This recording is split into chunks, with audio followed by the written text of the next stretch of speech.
Será que no futuro haverá flores? Será que os peixes vão estar no mar? Será que os arco-íris terão cores e os passarinhos vão poder voar? Será que a terra vai seguir nos dando o fruto, a folha, o caule e a raiz? Será que a vida acaba encontrando um jeito bom da gente ser feliz? Vamos ter que cuidar bem desse país. Vamos ter que cuidar bem desse país. Amigos ouvintes, em Sousa, 11 horas e 16 minutos. Como eu confio muito nos jovens, nessa geração que vai nos substituir, preocupada realmente com o meio ambiente, com a cidadania, com a construção dos valores, com o combate à violência. Então, nós vamos conversar com Daniel. Então, Daniel nos procurou e assim nós agradecemos a audiência. Ele é um dos ouvintes da Educativa. Isso é um prazer para nós. E, Daniel, eu pelo menos confio muito em vocês, jovens. Vocês são a semente plantada para transformar aquilo que a gente não conseguiu, e principalmente a educação. Então, como você pretende seguir a carreira do magistério, eu sempre digo, olha, precisa abraçar e amar, que é uma profissão que não faz com que você enrique. Não busca bens materiais quem vai ser professor, né? Mas busca realmente o interesse de servir, de ajudar, de construir um mundo fundamentado no respeito, na cidadania, no conhecimento e na preocupação, principalmente com o outro. O que nós vamos, como diz aí a letra da música, o que é que nós vamos deixar para essas futuras gerações?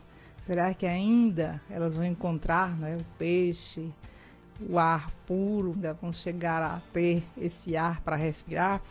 Mas Daniel Marques concluiu o curso de administração na UFCG e hoje trabalha, é concursado pela Rede Estadual de Educação, trabalha na Escola Antônio Teodoro Neto. É um prazer recebê-lo aqui. Obrigada por ter vindo e fique à vontade. Ele está aí empenhado, né? Não sei se é defensor, vamos ouvi-lo, da Escola Sem Partido.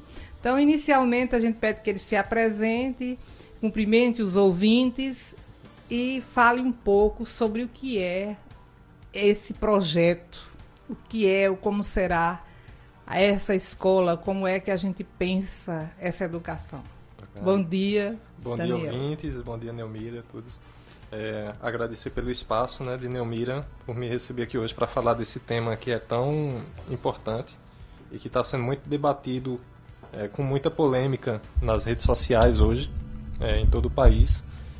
E é o projeto de lei chamado Escola Sem Partido, projeto de lei 193/2016, proposto pelo senador Magno Malta e com o apoio da ONG, fundada em São Paulo, a ONG do mesmo nome, Escola Sem Partido, né?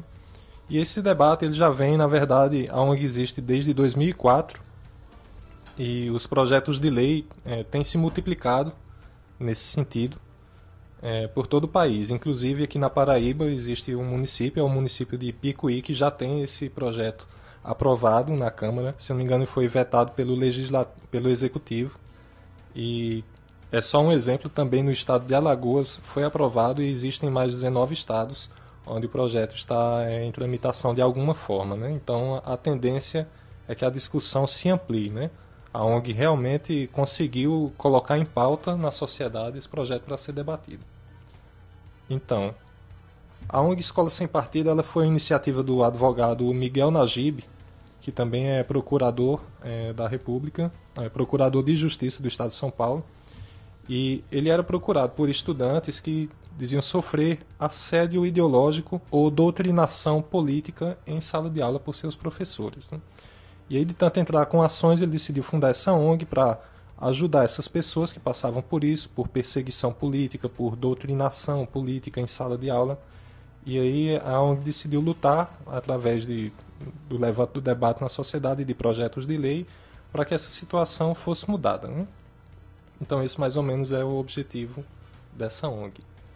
Eu me correspondi com a ONG Escola Sem Partido no início desse ano, em janeiro, porque todo o período que eu fui aluno, estudei em escolas particulares, estudei em escola estadual, e nunca passei por esse problema. Às vezes ouvia falar em revistas que isso acontecia, de vir na cartilha didática propagandas de políticos através de imagens, legendas de partidos, mas comigo mesmo nunca tinha acontecido. E surpreendentemente isso veio acontecer esse ano como funcionário da educação, através de uma capacitação que a gente recebe, de um curso técnico. E nesse curso, qual não foi a minha surpresa, um curso técnico de secretaria escolar, promovido por uma rede federal. Quando eu abri os livros do curso, não tinha nada sobre secretaria escolar. Para você ter uma ideia, eu fiz a estatística a partir de uma denúncia que eu estou elaborando para o Ministério Público Federal. A palavra secretaria aparece somente uma vez em um dos cadernos, né? Um curso voltado para a secretaria. Em compensação, a palavra burguesia ou seus derivados, burgueses, aparece 107 vezes. Um livro que tem 96 páginas, que dá mais de uma citação da palavra burguesia por página, né? Ou seja, uma repetição opressiva que oculta o caráter pejorativo da palavra burguesia, né? Então naturaliza o preconceito de classe. Então, assim, vendo isso, eu decidi me mobilizar. Contatei o Miguel Najib, do site Escola Sem Partido. Eu nem conhecia, fiz a pesquisa e encontrei o site nas redes sociais. Então ele me orientou. Ele disse que se eu movesse a ação, ele se comprometeria a encaminhar essa denúncia para a Câmara dos Deputados federais para que fosse lida em plenário, né? E é isso que a gente pretende fazer, porque é um problema que às vezes afeta pessoas que perdem o curso, o próprio constrangimento, o problema da doutrinação política, ele está ligado ao abuso de autoridade. Ele não deixa de ser um assédio moral também, porque você tem no estudante a figura de uma pessoa que às vezes não pode confrontar o professor em pé de igualdade. Então você precisa de alguma coisa para amparar o aluno nessas situações, né? E depois eu vou falar um pouco até de outros dispositivos legais que essa prática da doutrinação ela termina infringindo, né, quando ela acontece em sala de aula. Mas as motivações da ONG, a minha motivação para estar comprometido aqui hoje com esse tema, até em redes sociais, participando de muitas discussões através do Facebook, é justamente por isso, né, por eu ter experimentado de uma forma tão direta essa parte da doutrinação. Muito bem, Daniel.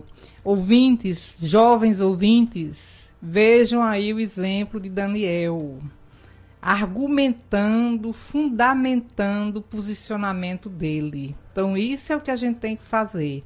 Ouvir, investigar, pesquisar e ter realmente argumentos convincentes sobre aquilo que fala.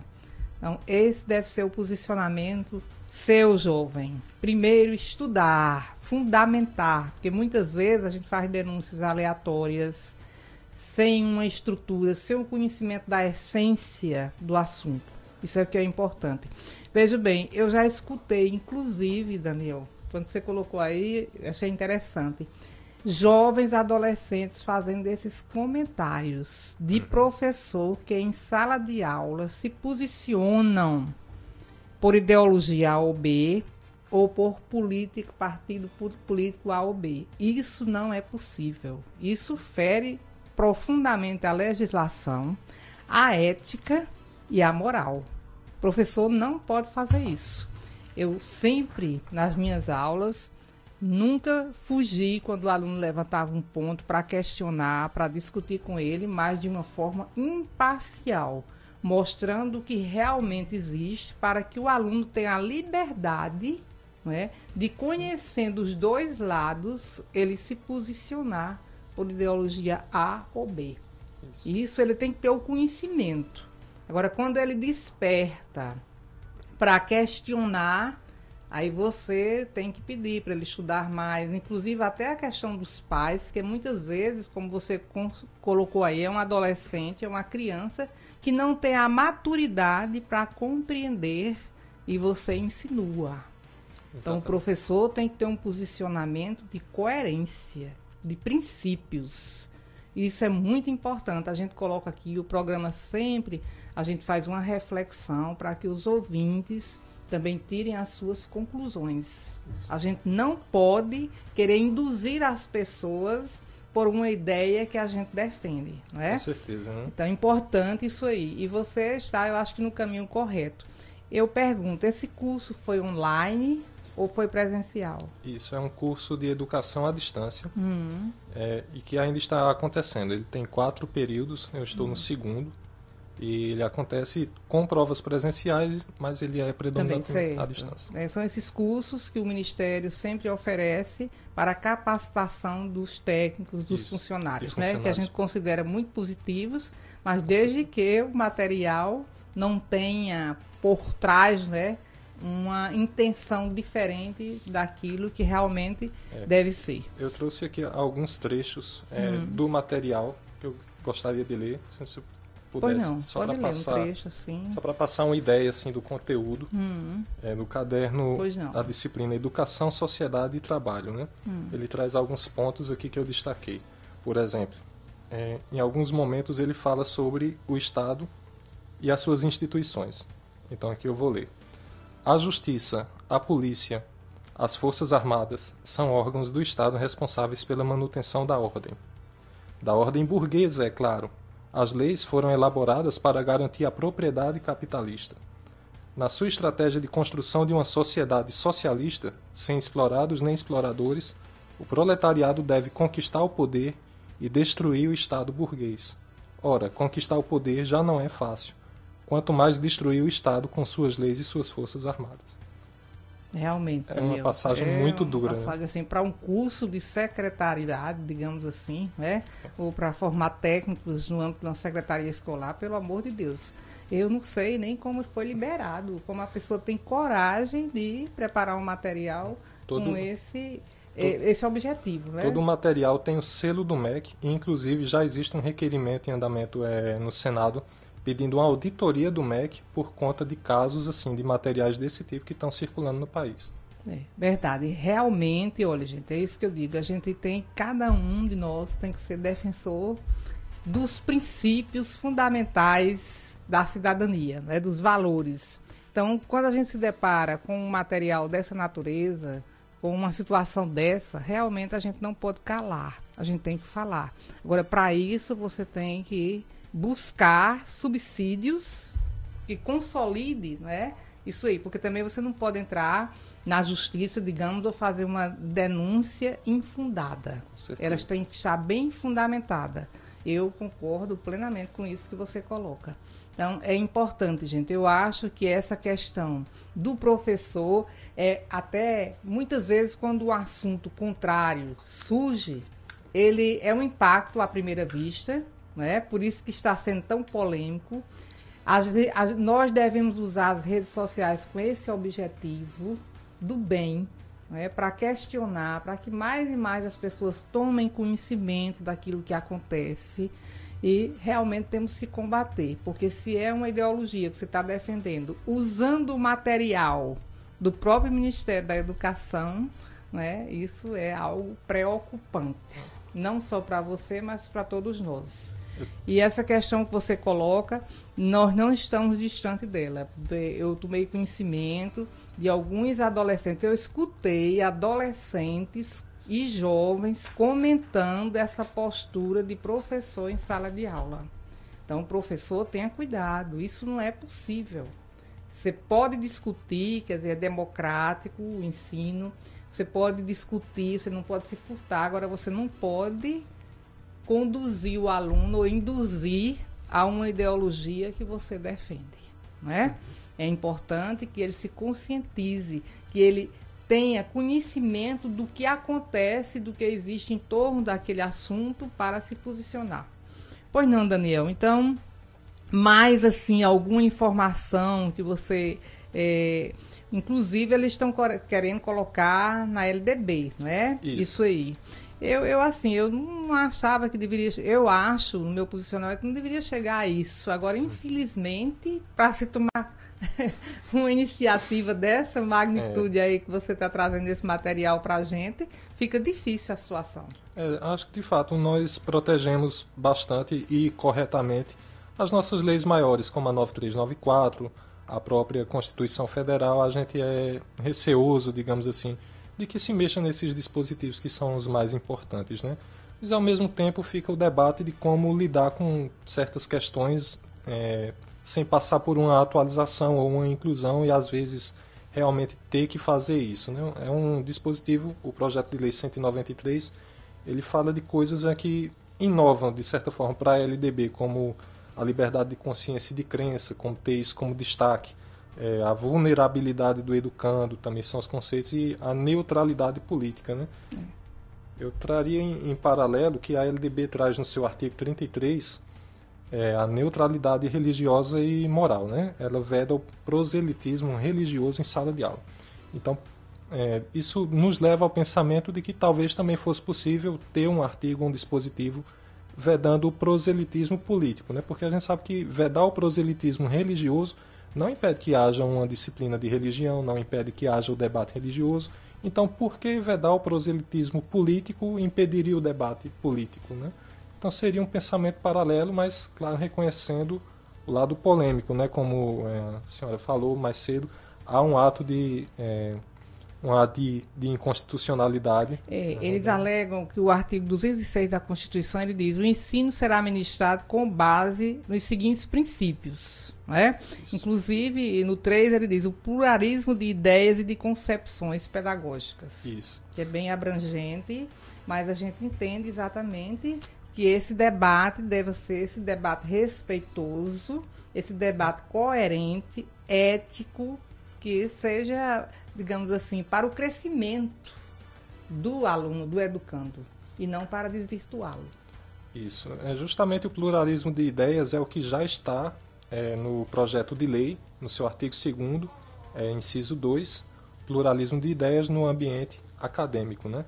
Além do seu inciso 1º, a neutralidade política, ideológica e religiosa do Estado, que de certa forma se baseia também no artigo 37. Se está dentro do projeto, então não contraria o artigo da Constituição. Justamente, eu entendo assim. Por mais que tenha sido veiculado por certos setores da imprensa como uma lei da mordaça, foi também uma palavra impactante que até afasta as pessoas da leitura do projeto.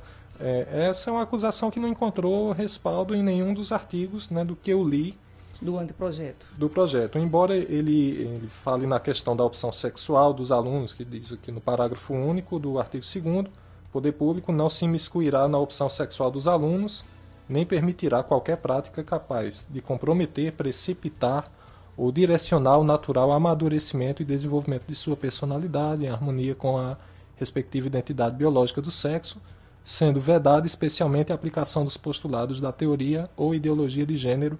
Acho que esse foi um dos parágrafos mais polêmicos. Né? Mas praticamente isso aí já está na realidade. Os próprios órgãos públicos da Justiça, eles já estão com aquela divulgação. Quem escutou aquilo ali já observa que não contraria, apenas reforça, né? Fortalece essas ideias. Que, na verdade, deve ser... A gente tem que aceitar as inovações, né? Isso que vem acontecendo, principalmente na questão da homofobia, tudo a gente tem que ser, digamos assim, compreensivo e aprender a respeitar, né? A conviver com essa realidade. Com o crescimento dos movimentos, né? Por toda essa questão da liberdade e de poder erradicar na sociedade o preconceito em relação às diferentes vertentes sexuais e tudo, é compreensível que a maioria dos grupos tenha uma resistência com a lei ao se deparar com esse parágrafo, mas também não foi compreendido como um parágrafo que impeça ou que tenta impedir o debate das questões sexuais na sociedade. Exatamente. Você veja, a questão do preconceito é uma questão que vai muito pelo lado cultural. Você veja bem, os Estados Unidos, né? Hoje ainda aquela questão dos policiais, nós tivemos recentemente aquele caso que foi amplamente divulgado na imprensa, né? A morte entre brancos e negros ainda existindo. Então a nossa cultura, infelizmente, ela é muito forte, muito radical, mas eu acho que a gente já avançou bastante nesse aspecto. Então, se surge uma necessidade de se debater isso em sala de aula, é você ter uma postura realmente de orientador, de educador. Eu acho que se você vai por esse lado, dá para resolver o problema sem ferir ninguém, né? Com certeza. Desde que você se alicerce na questão do respeito à pessoa humana. Infelizmente, às vezes, a gente, não sei se por desconhecimento ou por falta de controle emocional, na hora você desliza e se excede em aspectos ou em colocações ou usando palavras ou termos que não deveria. Não é verdade? É verdade. Então, Daniel, nós estamos às 11 horas e 35 minutos discutindo sobre a escola sem partido, ouvindo aqui os posicionamentos, as colocações de um jovem que já estudou o assunto e que está empenhado, né, a partir de uma prática. Pergunta o que é, por favor. Então, nós temos aí uma pessoa, um ouvinte, Maria Luísa vai trazer o recado para cá e a gente vai observar se o Daniel pode se posicionar ou responder. Então, Daniel, fique à vontade para acrescentar algo mais que você tenha sobre o assunto. Eu gostaria de esclarecer alguns dispositivos jurídicos que já dão fundamento à neutralidade política e ideológica das escolas e que, portanto, a lei, como o próprio criador da ONG Escola Sem Partido colocou, a lei não cria nada, ela não dá punição, ela só reforça o que já está na Constituição e em outros dispositivos constitucionais. Então eu vou ler alguns artigos, algumas leis que dão suporte ao projeto Escola Sem Partido. Agora, não é essa a ideia? Isso. A Lei 4.898/65, no seu artigo 3º, ela diz que constitui abuso de autoridade qualquer atentado contra a liberdade de consciência e de crença. Ora, a liberdade de consciência e de crença é um direito constitucional dos mais importantes, mas diferente de outros direitos, a gente não percebe muito bem quando ele está sendo violado. É muito fácil eu ser roubado e saber que meu direito à propriedade está sendo violado. Ou alguém atentar contra a minha vida, assim por diante, né? Mas o que é alguém atentar contra a minha liberdade de consciência e de crença, né? É justamente alguém te perseguir por conta daquilo que você acredita. Ou alguém tentar te forçar a dizer coisas nas quais você não acredita. E algumas vezes, os professores que usam da metodologia da doutrinação política em sala de aula, eles costumam passar exercícios onde o aluno tem que se manifestar politicamente sobre políticas que não são as convicções dele. Ou então assistir palestras de pessoas, de políticos, e aí o professor diz, olha, não é obrigatório ir, mas você tem que fazer um resumo da palestra que vai valer nota. Então, como fazer um resumo de uma palestra que você não assistiu. Então, isso, de alguma forma, ataca a liberdade de consciência e de crença, né? A Lei 4.717/65, artigo 2º, parágrafo único, a linha E, que descreve o desvio de finalidade que se verifica quando o agente pratica o ato visando a fim diverso daquele previsto, explícita ou implicitamente, na regra de competência. Então, você direcionar instituições de ensino para causas políticas, você está tirando a sua finalidade educacional para dar uma finalidade política. Então, se configura um ato de improbidade administrativa, um ato de desvio de finalidade, né? O que você aborda, já praticamente a legislação já contempla. Exato. É isso que eu acho. Eu acho o seguinte, que não precisava de uma nova lei. Bastava a gente respeitar os princípios que já estão na Constituição e na LDB. Mas aí qual o detalhe do projeto, né? É que tenha em sala de aula, acho que esse é o ponto principal que eu estava esquecendo de citar aqui, um cartaz com os 6 deveres do professor, né? Que são basicamente isso: não favorecer nem constranger os alunos, não se aproveitar da audiência cativa dos alunos para promover seus próprios pontos de vista. E esse cartaz ele tem uma certa dimensão para ficar fixado na sala de aula e é basicamente o ponto principal da lei. E aí fica sendo um recurso para que o aluno possa, quando vê o flagrar... Eu acho que vai ser o problema polêmico da lei, né? Exatamente. Porque aí é uma questão que também fere o direito do professor. Eu acho que aí é muito polêmico esse aspecto. Inclusive, eu queria expressar para o ouvinte que queria se posicionar, a gente não abre, porque vai ser polêmico e nós temos outros assuntos a serem contemplados. Eu espero isso vai ser amplamente, digamos assim, discutido na sociedade. Inclusive, eu já conversei com a Regional do Ensino. Algumas pessoas me disseram que outros palestrantes virão para esclarecer tudo sobre isso, sobre o projeto e sobre a posição. É interessante realmente a gente rever artigos da LDB, da Constituição, porque eu acho que até onde você comentou, tudo bem. O que vai ser polêmico é essa questão do cartaz. Eu acho que a gente não pode, assim, digamos, radicalizar posicionamentos, porque também você tem que ver a postura do professor. Se realmente a gente tivesse um clima, como eu coloquei, de cultura, em que a gente pudesse conduzir essas discussões em sala de aula sem ferir, é a questão do respeito. Isso. Não é? Bem controvertido. Então, o grande problema, eu vejo aí a polêmica nesse último que você colocou, tá certo, Daniel? Isso. Mas, assim, a gente fica feliz. Primeiro, quero parabenizá-lo como jovem por essa iniciativa.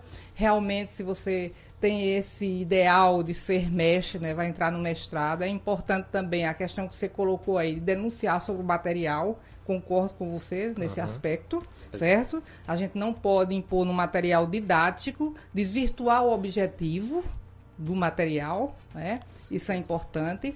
Agora, nós ficamos felizes, viu? Parabéns, muito obrigada. Qualquer coisa você pode voltar ao programa. Eu que agradeço, Neumíria, por todo o espaço e fico à disposição até para participar de outros debates, enfim. Se Deus quiser, eles surgirão, não é? Com certeza você vai ser convidado pelas escolas. O objetivo é isso também, com certeza. Continue estudando e aprofundando, porque buscando mais informações, porque com certeza você vai ser convidado por algumas unidades escolares para discutir o assunto, tá bom? Obrigado. Então, muito obrigada.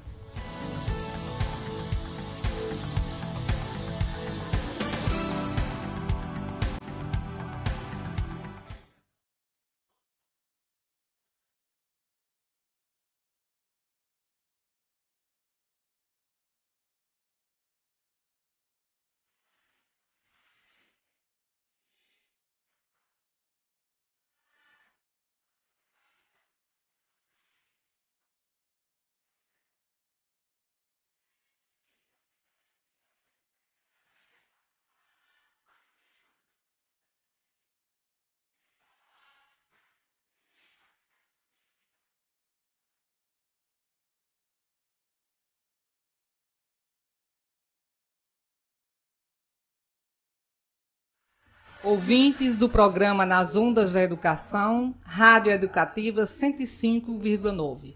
Os nossos agradecimentos àqueles que nos apoiam culturalmente, aos nossos funcionários, aos que controlam conosco aqui, Luiz Silva, Maria Luísa, a Cátia Maria, e abordando um pouco sobre a entrevista do ministro Mendonça Filho, da Educação.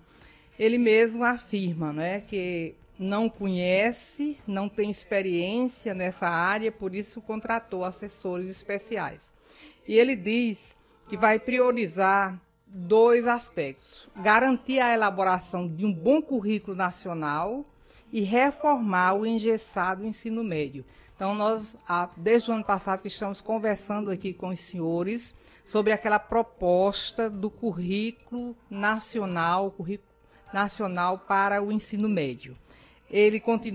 A proposta continua sendo discutida, retornou a cada estado, os estados estão realizando os seminários durante o mês de julho e agosto, e em seguida o documento será condensado novamente com as propostas e encaminhado para o Conselho Nacional de Educação. Então isso é importante, gente, quer dizer, não vai ser um trabalho dele, mas se ele conseguir na sua administração deixar esse material já aprovado, vai ser importante. Vamos observar algumas colocações que ele faz. Ele perguntado por que os jovens estão atrás na corrida global pela excelência, o que ele poderia fazer em torno disso aí. Ele disse que o primeiro passo será mudar de uma vez por todas esse modelo de ensino médio brasileiro. Ele disse que ele é o único do planeta que não funciona. Então, o atual sistema se apoia em uma ideia falaciosa e de que ensinando uma única cartilha a todo mundo não se garante igualdade de oportunidades. É o que ele comenta sobre a proposta curricular comum nacional. Ele ainda diz que adianta que o ensino médio será por hora retirado da discussão sobre o currículo nacional, que focará o ciclo fundamental. Eu não compreendi isso aqui. Por que separar se ele vem sendo discutido, uma vez que o alicerce do ensino médio está no ensino fundamental? Mas depois ele se